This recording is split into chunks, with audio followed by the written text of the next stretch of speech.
Hey everyone, so obviously I can't be here this week. I'm at MAC Championships for swimming, so I apologize for that, but I'll be joining you in Ireland as soon as those are over, catching a different flight, but I'll be there about 2 hours after, and I can't wait for it. So I still wanted to be able to do my book presentation, though. I didn't want to miss out on that, so I'm just going to talk at you about that through this video. I did my report on the 5 stages of culture shock, critical incidents around the world by Paul Peterson.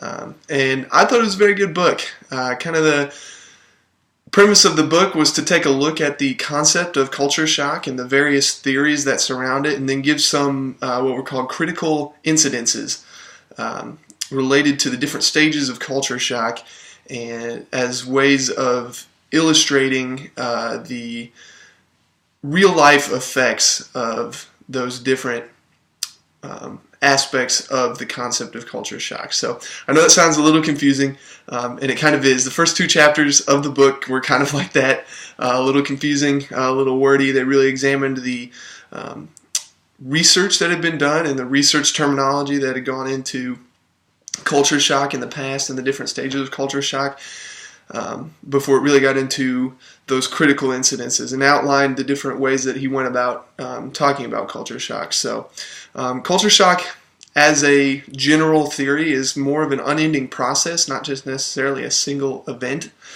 So often we think of culture shock as being one single experience, but it's more of an overarching series of events that happens. It's not one single time, but it can be defined in terms of several single incidences.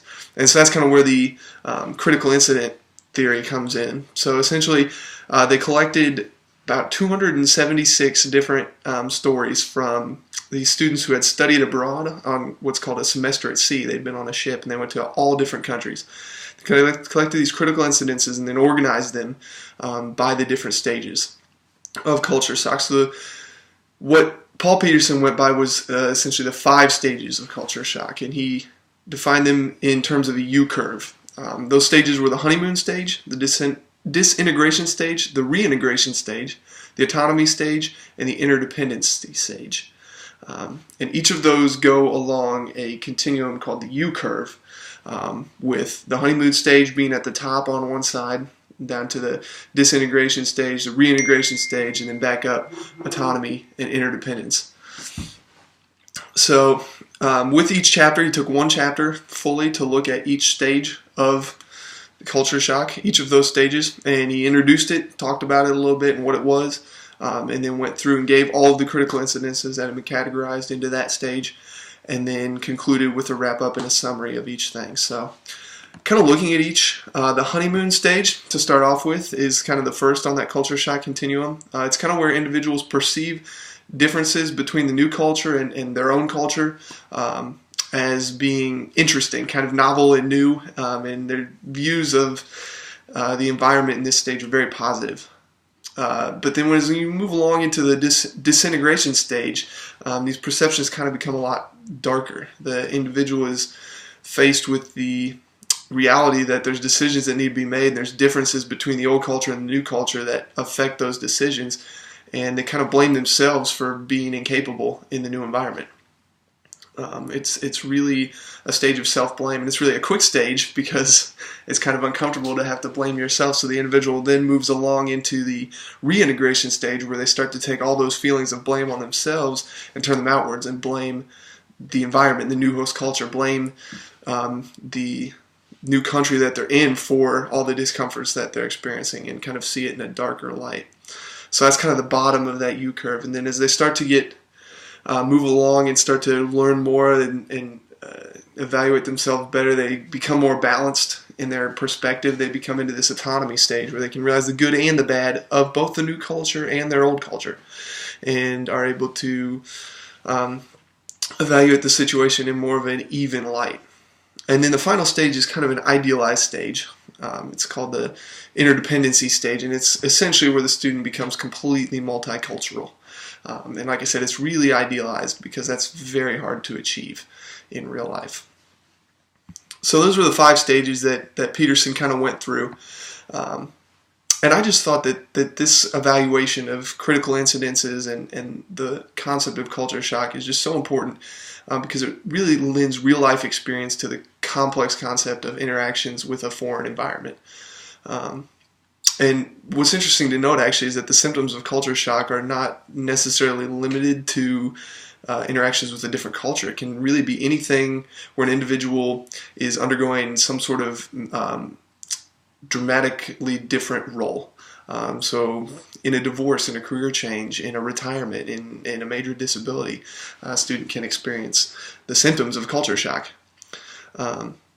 As I was reading the book, one other thing that he talked about was, we have this U curve, but those last two stages are really hard to get to, and you really don't see a lot of students getting to those stages. So in the book, there was 52 critical incidences in the honeymoon stage, 69 in the second stage, and then 79 in the third. But for the fourth and fifth stages, that autonomy and interdependency stages, there was only 52 and then 14 critical incidences respectively, because it's just so hard to get to those stages. So it's kind of been proposed that there's more of a backwards J curve where you have the drop and then less of a recovery on the other side, unfortunately. So but really, at the end of the day, culture shock as a whole, as evaluated by this book and as I gained from it, is more of a well-rounded experience. So a lot of times we hear culture shock and we think of it as a really negative thing. But really, there's good and bad to it. And if we look at that U curve, that idealized U curve, there's really good and bad to it, and it really can lend a lot to learning experiences. So again, I thought this book was kind of hard to read at the beginning. I had trouble wrapping my head around the concepts, but once you get into critical incidences and start evaluating them, it really becomes very easy and very real, very personal to yourself. So, I really recommend that any group that's going abroad read this book. And I think that it had tips, it had questions that you can ask to guide discussion and kind of really actually act out almost the critical incidences, and how would you react to those critical incidences. And thinking about that is very important when you're going in, because you're going to be faced with these things.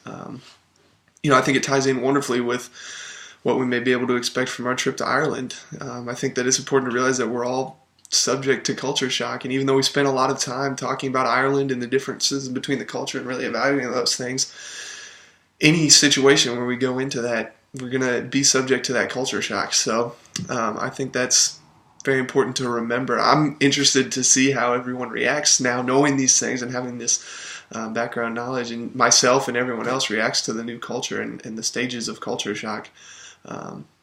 And again, not necessarily in a bad way. So I think it'll be interesting to see how everybody gets through that. But in the length of our stay, in my evaluation, I'm assuming most of us will be in that honeymoon stage where we just feel very excited and new about the whole Ireland thing. And I think that's great. So that's kind of my evaluation of this book. I guess I'm not really there to answer questions.